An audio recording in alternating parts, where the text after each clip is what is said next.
Everybody, my name is John Lappy. I'm a professor of political science at Plymouth State University in Plymouth, New Hampshire.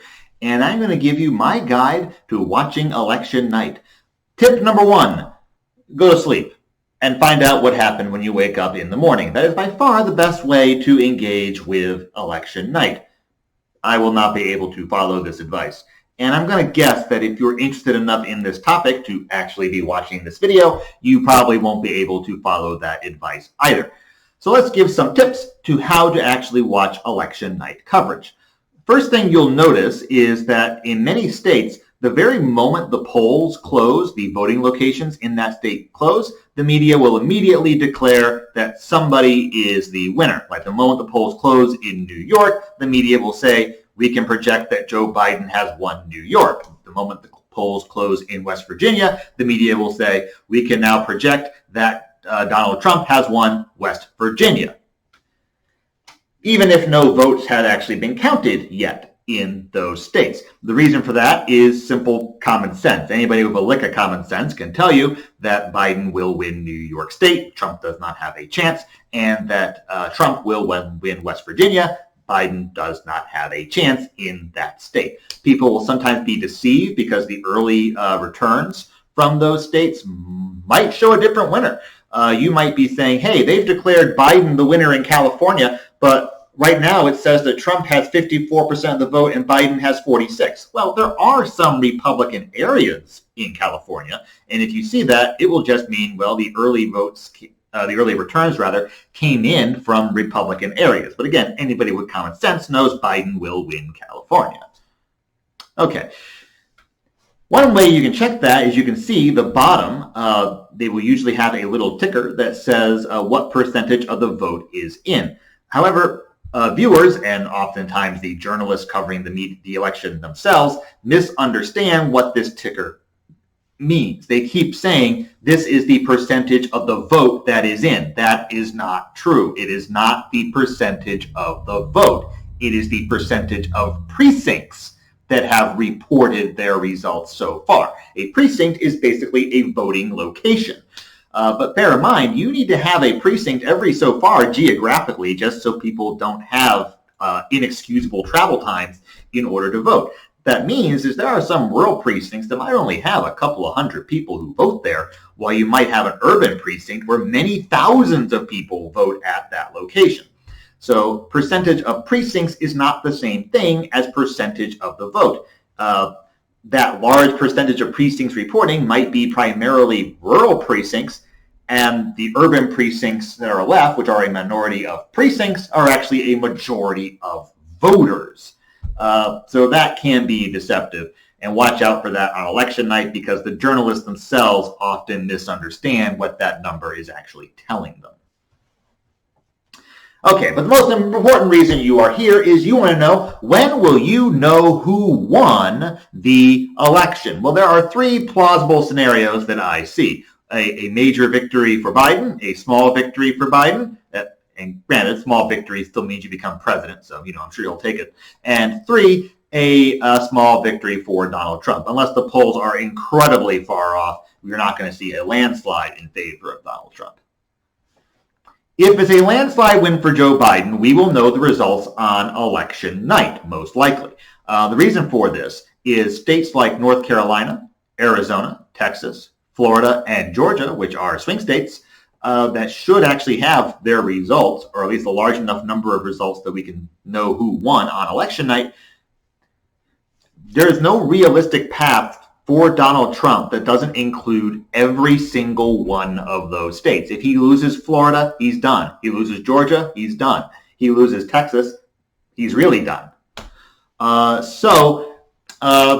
If Biden wins any of those states, or especially more than one of those states, we will know that Biden has won the election. In the event of a narrow win for Trump or Biden, that will mean the election will come down to Wisconsin, Michigan, and Pennsylvania. These are 3 swing states that tilted blue in the past. They voted for Barack Obama twice. They voted for John Kerry in 2004. They voted for Al Gore in 2000. All of whom were Democrats, if you don't know.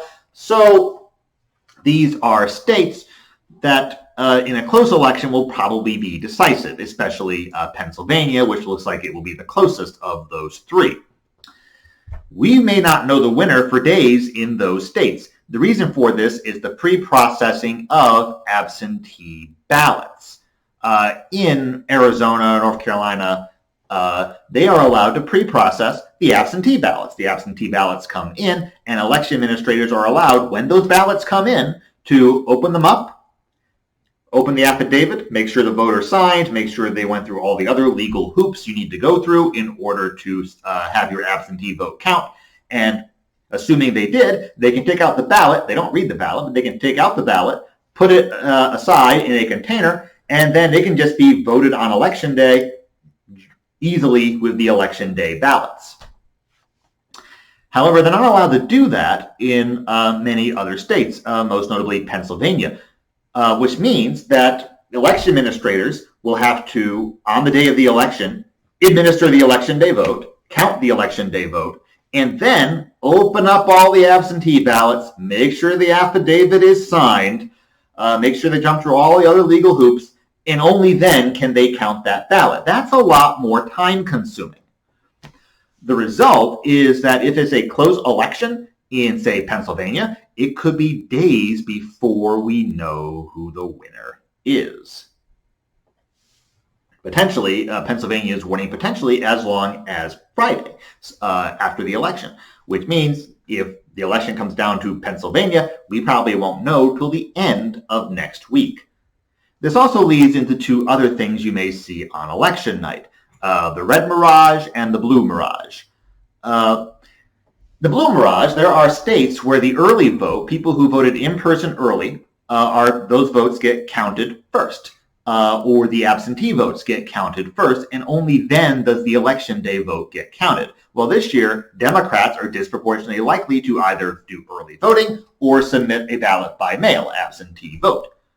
What that means is the mail-in and early results, if those get counted first, they will tilt very heavily for Joe Biden, which means in states like Arizona, North Carolina, Florida, what you're likely to see is that Biden will jump out to an early lead, a pretty big early lead that gets smaller as the night goes on. And the question will be whether or not, because Trump will definitely close the gap, the question is, will he ever actually be able to take the lead? That's what to watch in those states. Bear in mind, though, that blue mirage should clear up by the end of the night Tuesday or early morning Wednesday. The red mirage is in states like Wisconsin, Michigan, and Pennsylvania, where you have the opposite. The election day vote is counted first, and only then are the absentees counted. Well, the election day vote is going to be heavily Republican, which means you're going to probably see in those states Donald Trump jump out to a very large early lead that then gets smaller as the absentee votes get counted. But that's going to take days to clear out, not hours like in Arizona. So the red mirage could be a lot longer lasting than a blue mirage. The point being, if you're a Trump supporter and you see a massive lead for Donald Trump in Pennsylvania with half the vote in, you bear in mind Trump may still lose. And if you're a Democrat, don't get too disheartened if Trump has a big lead in Pennsylvania, because Biden could still win that state. Similarly, on election night, if you are watching North Carolina, you might see a giant early lead for Biden.